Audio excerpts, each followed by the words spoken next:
You're listening to the We Are Libertarians podcast network. Find all of our shows at wearelibertarians.com.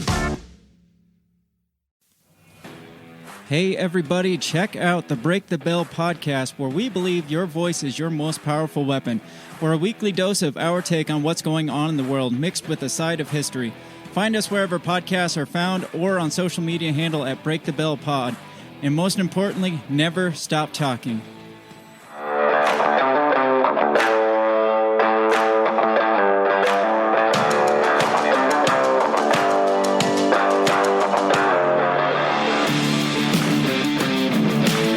Prepare yourself. You're on the run with Remso W. Martinez. They're here. You see them in the sidebar of every new website. You see them on YouTube in the comments. You see them in every libertarian forum, in their articles, or at all your favorite outlets. The Bitcoin people. They don't all sound like that, but they kind of do. You've got a good number of them that have been calling this for years, and why now is the time to buy Bitcoin through their preferred site, Coinbase or CoinSutra, whatever, Bitcoin Sutra, whatever they're calling it these days. You see this every election cycle. You see this every time there's a dip in the stock market. It's the end of days. The end is here. The centralized monetary system's finally falling apart. Should have bought Bitcoin when it was 30 cents a coin. Would have been a billionaire. You own your own islands right now. I don't want to sound like I'm shitting on Bitcoin. I'm really not. I like the whole process, but I've brought it up in the past. I've talked about it in past episodes. I've written articles about it. But I want to be straight with you because I still hear it and I see it. Should I buy Bitcoin now? How much should I put in Bitcoin? I'm putting 10% down in Bitcoin every month. This is the time where I go ahead and give the disclaimer. I'm neither a financial expert in this for entertainment purposes only. You should go ahead and consult your own financial planner and your family and consult the other experts in order to make well-informed financial decisions. But I also just want to be honest because some of you think that my insights can be a tad helpful. I do not own Bitcoin. Am I even a libertarian if I don't own Bitcoin? That's the question of the day. I don't own Bitcoin for now. And I want to tell you why. First is first, I was leaving my job at Parler, and I knew that I was going to be on my own for a while. I want to take some time off to do consulting and travel. And, the first is first. I have my savings. I have my investments, which are broken up into different things. I've got a Roth IRA. I've got a mutual fund. Then I've got my single stock portfolios through Robinhood and Webull. And as I was leaving the company, the first thing I did was I cashed out my Robinhood and my Webull accounts. Those were investments, single stocks that were not set for retirement. They're expendable. Don't let anyone tell you differently. Your single stocks are expendable. The king himself, Dave Ramsey, told me that. When you're unemployed and when you don't know when you're going to get money, the single stocks are the first thing to go. So what I did was I put my single stocks, I cashed out, put 90% of it in savings, put 10% in my checkings. That was going to make the first layer of what I could use as money to buy things, go out, pay bills. And then the rest is sitting in a high interest savings account.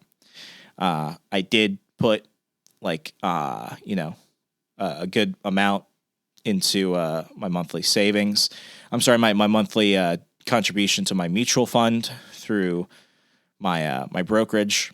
And then what I did was I maxed out my 2020 Roth IRA contribution. So 2020 Roth IRA contribution is already taken care of. I don't have to worry about whether or not I'm falling back because of retirement contributions.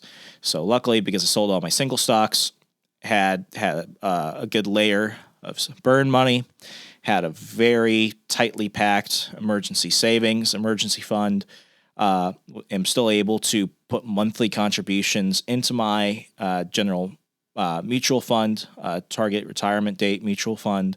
And then what I did was I maxed out my 2020 Roth IRA contribution. And now I'm in a good position. I got clients. I've got passive income coming in through other means. I'm okay. Do I miss the massive Robinhood portfolio of all the dividend stocks and everything? Absolutely. But they're single stocks. I can make that up. Not going to take money out of my Roth. Not going to close out my mutual fund. Don't want to burn my savings.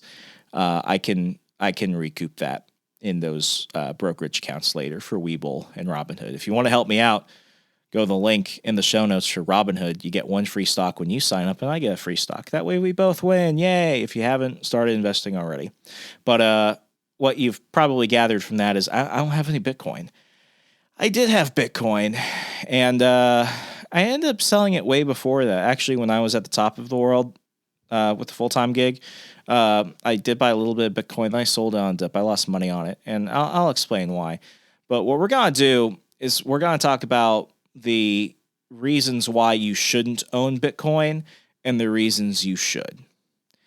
Because I feel like there's a lot of misinformation out there, and the issue isn't necessarily the Bitcoin itself. We could go ahead and substitute Bitcoin for, other cryptos, Ethereum, Litecoin, Dogecoin, Monero, whatever.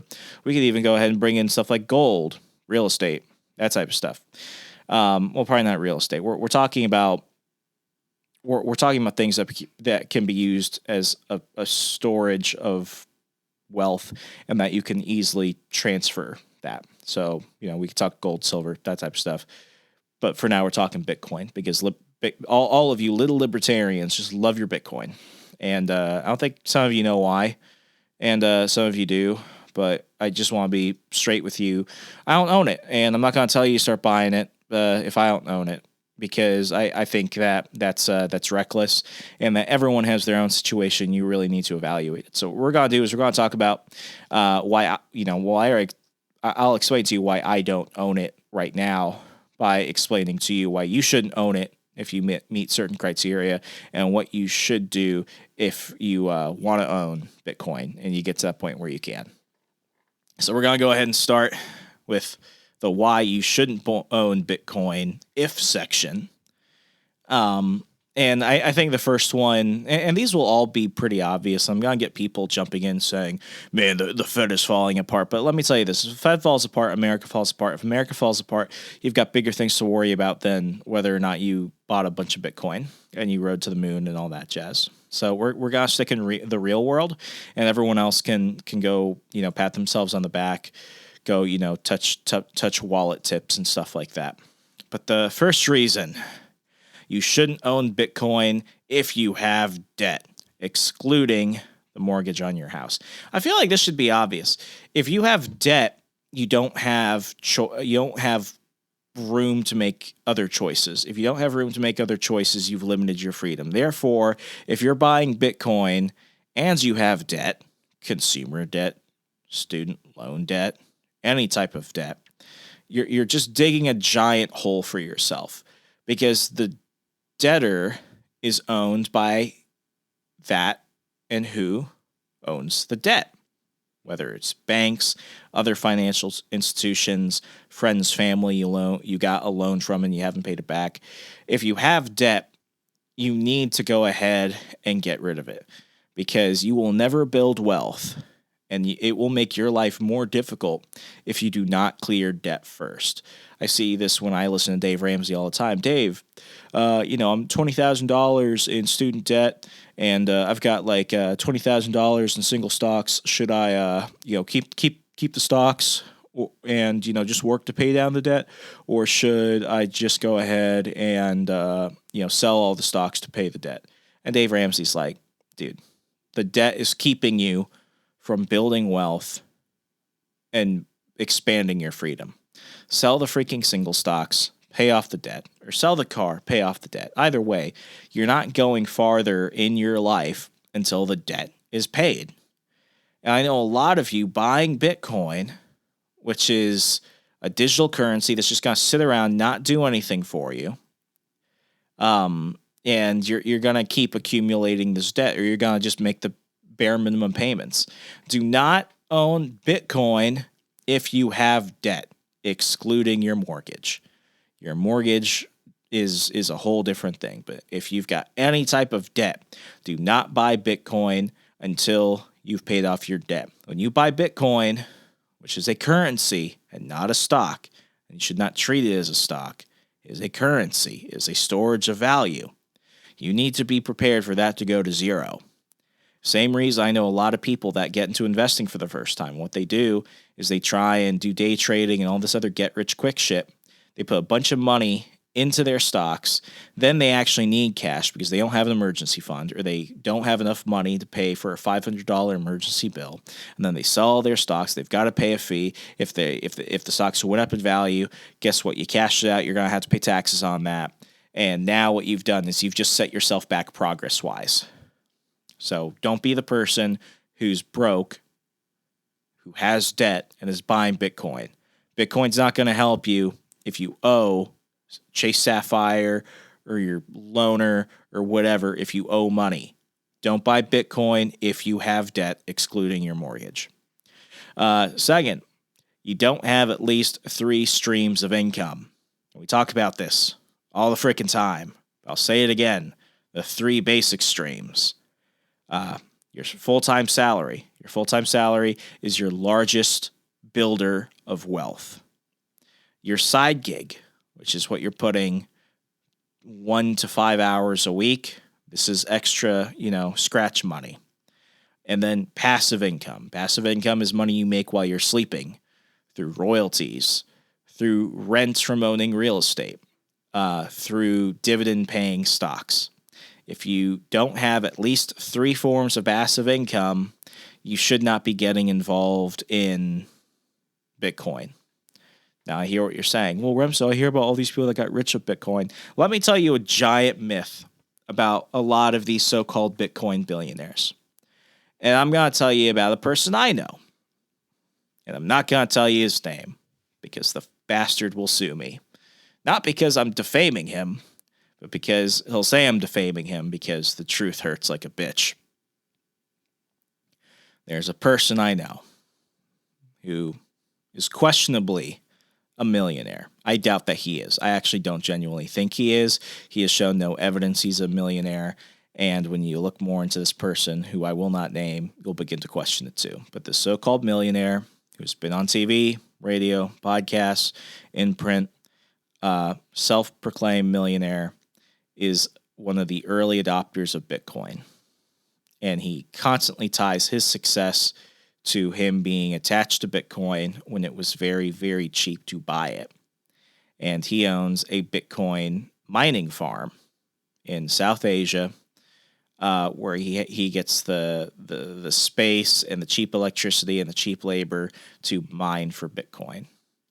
If you listen to this person, he will make it seem like he got rich through Bitcoin, and he is rich because of Bitcoin, and that everybody should be like him and buy and mine Bitcoin.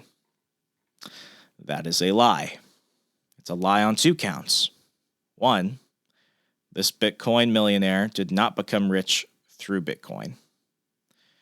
Secondly, he is not becoming more rich because of Bitcoin. This person doesn't like it when people know this, but he was rich. He was a wealthy man because he opened multiple insurance businesses, insurance companies. He got rich through accident insurance and corporate insurance and stuff like that. Not that sexy. That's admirable. Start a business, got rich off of it. I don't think he became a millionaire as he says he did, but that's neither here nor there. The thing is, though, this person was already wealthy. This person had no debt. This person had cash on hand, and this person was making passive income through investments. And he was also retired, so he had his retirement coming in. And he was also he's of the age where he's collecting Social Security. So he's got Social Security coming in. So he's got multiple streams coming in. He has it through other full-time projects he does where he gets a salary. He doesn't tell people he gets a salary. He tells people, I do this because I want to. I do this for the love of it. You should be thankful. Then you go ahead and do a little digging and he gets a salary from it because he doesn't do shit for free. So he's got a salary. He's got his side income from other stuff coming in, other kooky projects. And then he's got his passive income through investments and through Social Security. He doesn't have to work for that. It's already going to come to him for the rest of his life. And then what he does is he puts his salary towards paying his bills. He puts his side gig stuff towards investing more and more to build more passive income through his expanding his dividend portfolio. And then what he does through his passive income is he uses it to fund his whole Bitcoin operation. And this guy doesn't do much with it. He's just accumulating more and more Bitcoin. I think he's in the top 2% of Bitcoin owners in the world who own 90% of the Bitcoin. So he didn't get rich through Bitcoin. He was rich before it. He only is making money through Bitcoin because he's making money through other means to buy more Bitcoin and to mine for Bitcoin. What I'm basically saying is, unless you already had enormous wealth and you have cash flow, like going back to the prior step, you don't have debt, don't use your money to buy Bitcoin. Make yourself so comfortable that you can put your money into something imaginary used by drug dealers online, but created by some potentially not Japanese dude that could potentially go to zero. I've seen Bitcoin do everything, and right now it's going skyrocketing crazy. I saw the same thing in 2018, and then it dropped. And when that happened, it caused all the other crypto to drop. And I needed the cash, so I cashed out because I barely even had a job. I had nothing coming in. I had no business getting involved in it. So yeah, let me say it again. If you don't at least have 3 streams of income, your salary, a side gig, and passive income, don't buy Bitcoin.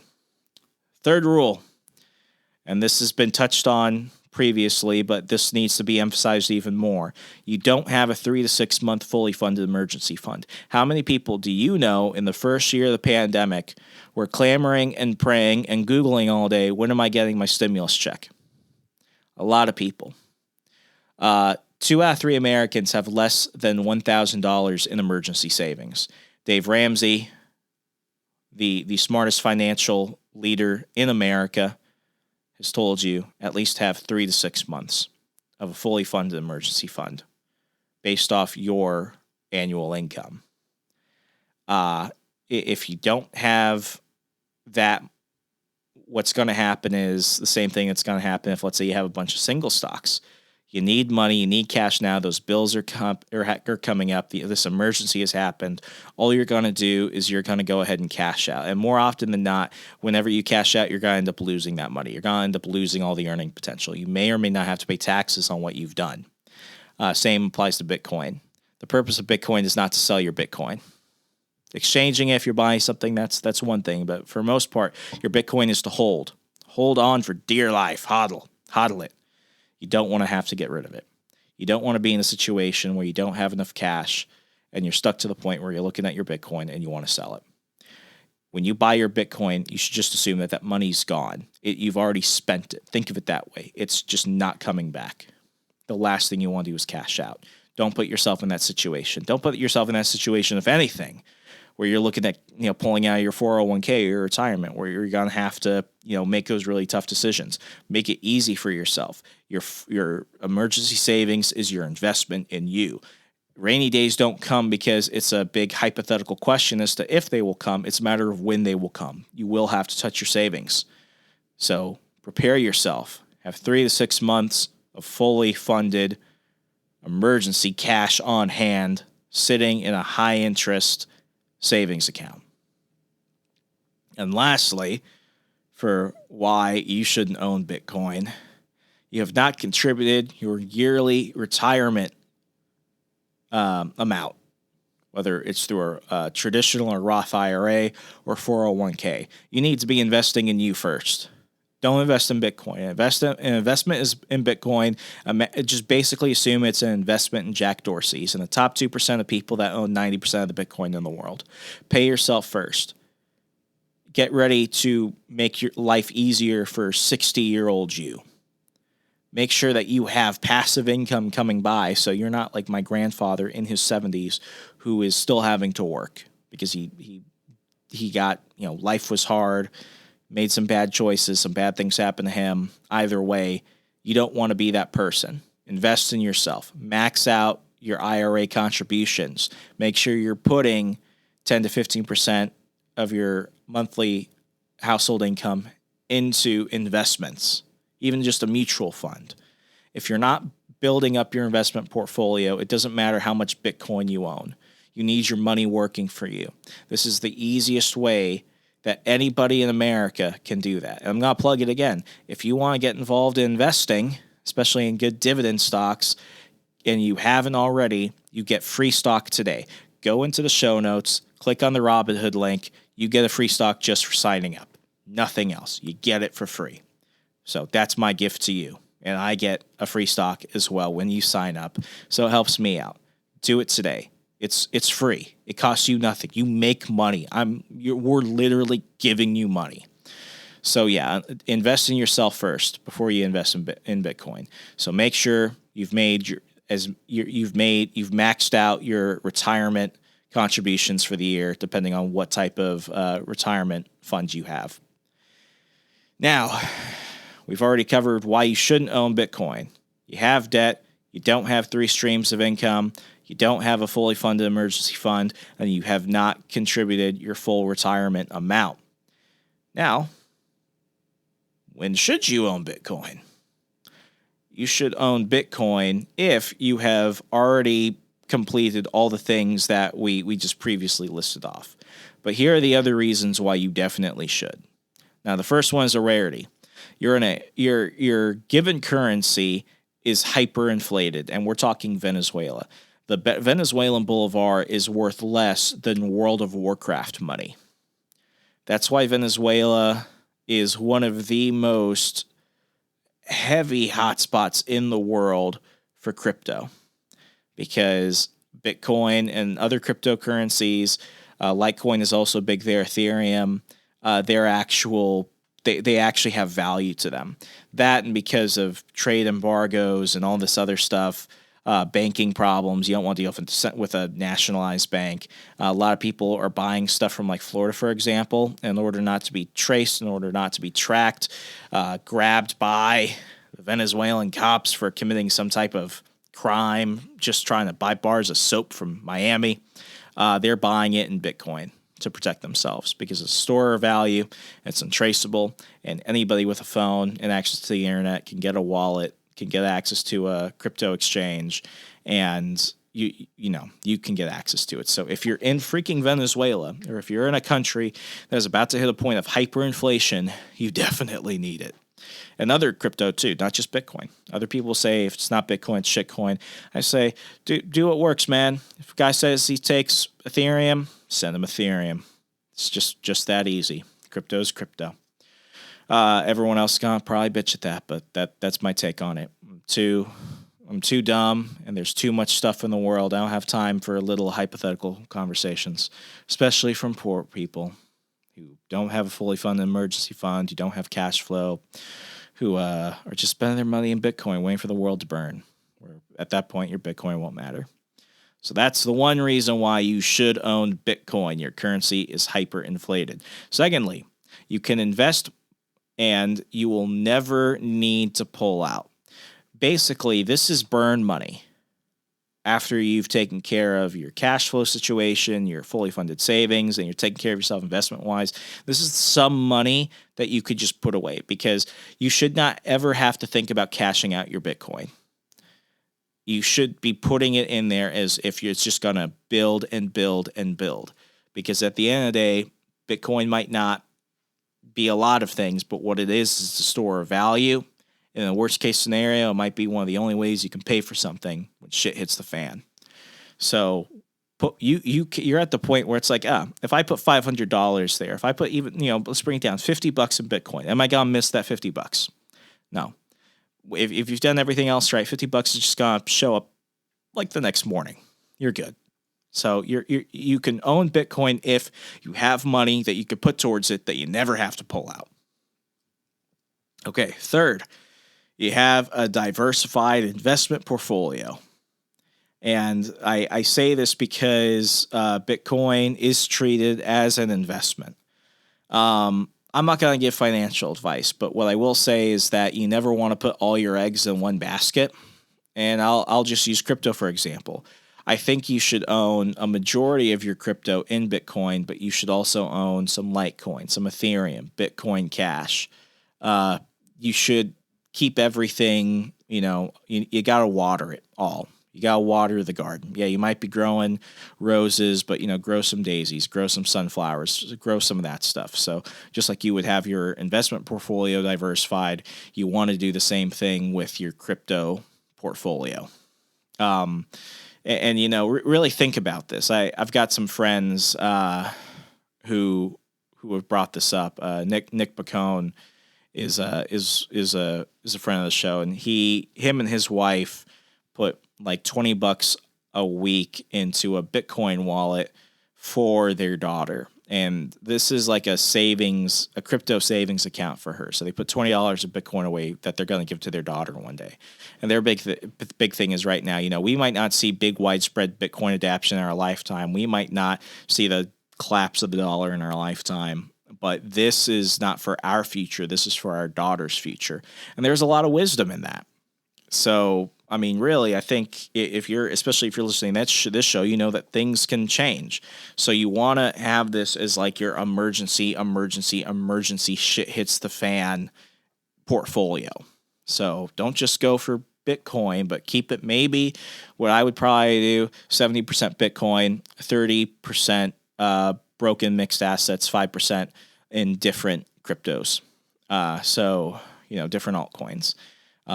How you do that, and I'm not saying that's the best way to do it, it's just how I would do it.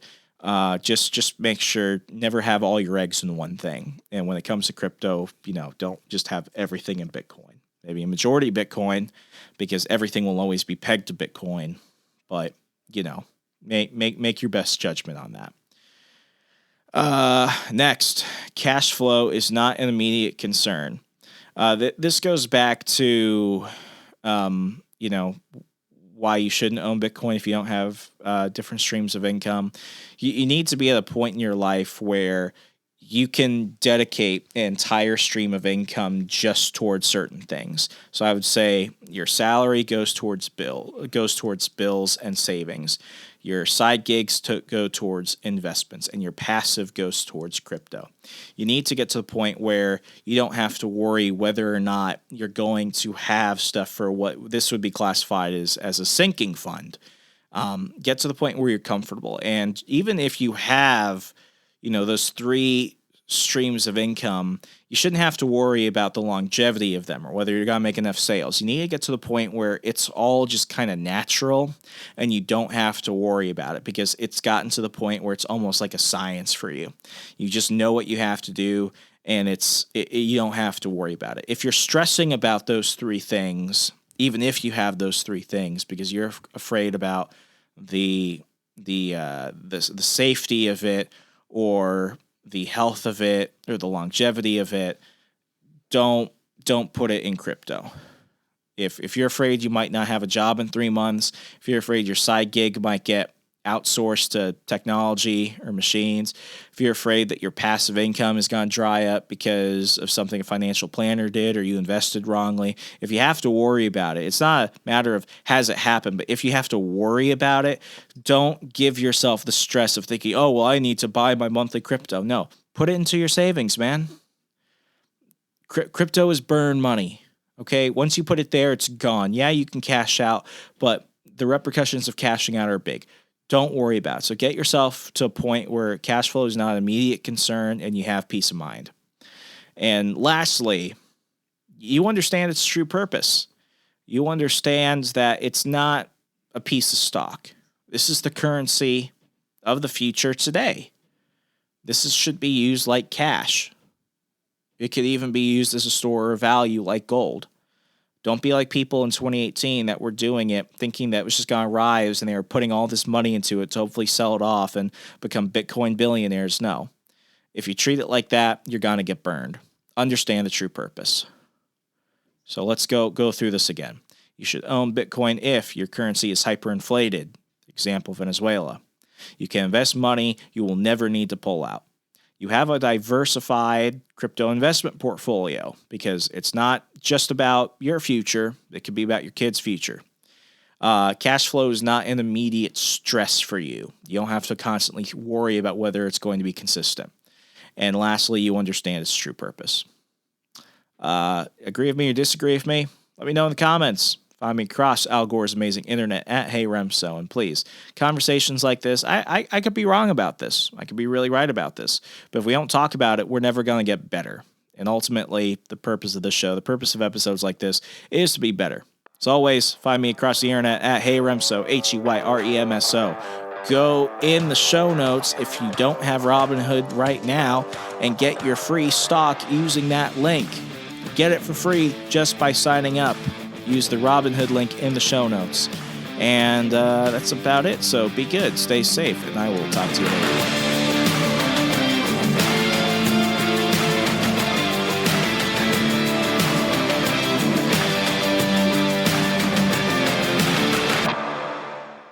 You're listening to the We Are Libertarians podcast network. Find all of our shows at wearelibertarians.com, like The Chris Spangle Show, Liberty Explained, The Brian Nichols Show, The Boss Hog of Liberty, Freedom Strips with Keaton Tucker, On the Run with Remso Martinez, Gingerarchy with Tricia Stewart-Mann, Upward, Libertarian Activism, and Now Hear This. Tune in now and we're going to help you sound smarter when talking with your friends.